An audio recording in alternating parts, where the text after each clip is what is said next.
Thanks for rejoining us, everyone. I am joined by Liliana Cox, and many of you may remember that she's been on a previous broadcast. Welcome back. Thank you. Good to have you back. Yeah, thanks for having me. What's been going on with you? The last time we had you in the studio, we talked about PitFit street training. How's that going?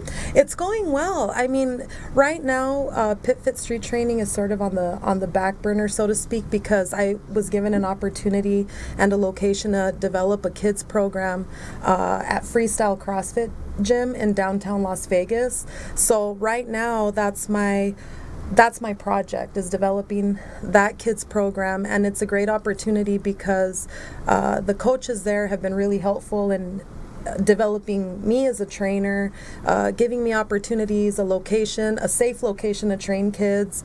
PitFit Street Training, right now in collaboration with Real Talk program, what we're waiting for to be able to provide CrossFit training to youth in our community is when Cherie finally gets her building and I get a little spot there, and that would be great. So right now my main focus is the children's program at Freestyle CrossFit. Well, remind everyone what your background is and why you're so passionate about this. Okay, so my background is essentially a human services background, which means that I've worked with at-risk youth and families for the last 8 years, and my positive spin on human services or social work and working with children, and also just people in general, but children especially, is from a fitness perspective, developing physical health, mental toughness, facing adversity and pushing through it, because as you know, CrossFit is a difficult sport, and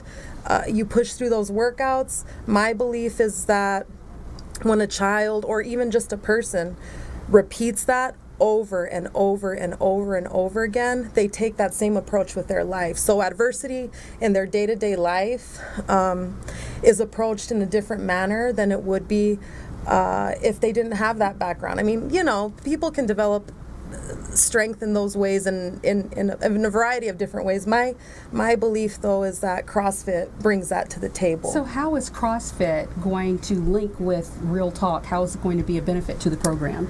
Well, because of my human services background and now my CrossFit background, I feel like those are perfect unions in that we can develop kids physically, mentally.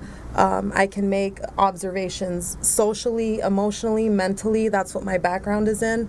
When it comes to Real Talk is trying to develop we're trying to develop youth, and there's a variety of ways to do that. Increasing the chances of gainful employment.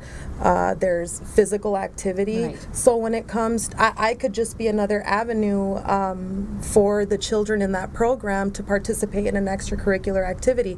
Maybe they don't want to do baseball or softball or music. Maybe they want to do CrossFit. Offering them an alternative. Absolutely. Why are these activities so vital? Why are they so important? They're vital because it gives them something to do consistently. It occupies their time. It occupies their mind.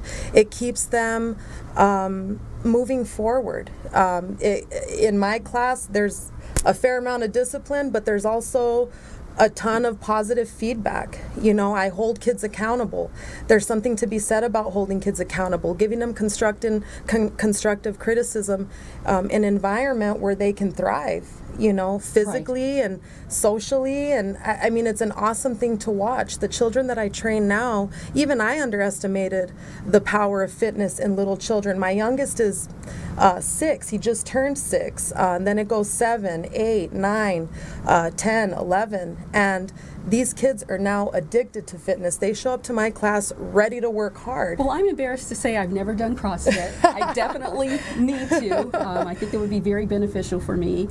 How do you gauge whether or not a child coming into CrossFit can actually do it? I mean, is it one of those things where you look at the individual and you create a separate agenda for them to achieve? No. Or is everyone kind of like on the same? And that's the beauty of CrossFit, is that I can take the same workout. Let's say 5 squats, 10 sit-ups. So the 8-year-old is doing it like the 12-year-old, like the 15-year-old.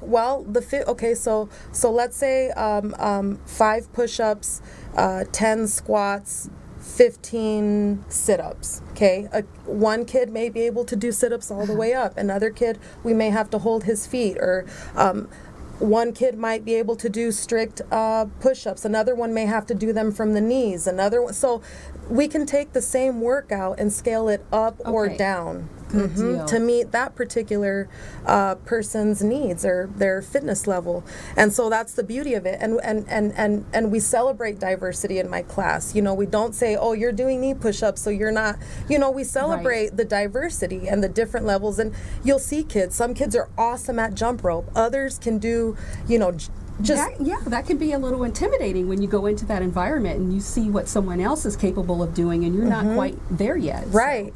Yeah, and everyone just has different skills, and it's the same in the adult CrossFit class. Some people are really fast at double unders. Others can, you know, whip out pull-ups like, you know, you've never seen. So Right. we all have our strengths and our weaknesses, and we celebrate our strengths, and we work on our weaknesses, and we leave it at that, you know. When did you first learn about Real Talk Youth Impact Program? Cherie was actually, she was my instructor at University of Phoenix, and that was some years ago now. I want to say maybe 4 years ago. At the time, she was putting this idea together, and I kind of touched bases with her about that, and I had an idea in my mind about what I wanted to do in the community with fitness and children, and you know, fast forward a couple years later, we see each other in the community again. I'm like, oh my gosh, I can't believe that you're doing this, and this is what I'm doing, and our passion for the community is matched. So it was like a no-brainer. My approach to her was, anything I can do for you, let me know, and her approach towards me has been the same. Anything I can do to, you know, uplift you. And so that's our approach with the community, and I like that about Cherie, because we are all about collaboration. Everyone's bringing something new to the table. Let's get it going. Right. And you've been to a Change One. Talk have. about what that experience was like. And you've also been a guest speaker, so I want to hear about that also. Well, my guest speaking wasn't really that great, but I did it. I'm sure it was. I'm sure it was. It really was a simple announcement of our upcoming event. But I had just come from training. I was really high strung, so I was just kind of all over the place. But the Change One meetings are, it definitely leaves its mark. It definitely, people definitely get their point across. You have a panel of ex-felons, you know, from different backgrounds. They have varying degrees of you know, crime in their past, perhaps drug abuse, or and so they talk about their experiences and the one deal breaker that resulted in time in prison. Right. A lot of times they talk about a series of bad decisions that it was almost like a domino effect. They did this, that happened, that happened, that happened. Right. And so they talk about those things, and you can see some of the kids, it definitely resonates with them. I think a lot of times it's difficult to communicate with kids because they see us and they think, like, what could you possibly know? You're old. It's like, They yeah. don't know that the paths are old. Definitely. You know, travel down the same path Yeah, sometimes. yeah. Talk about the fundraiser that you have coming up. Well, the fundraiser that I am and Freestyle and I are putting on for Cherie is basically it's just a workout. We want to get people out there. It's like a donate to participate, so people will come out.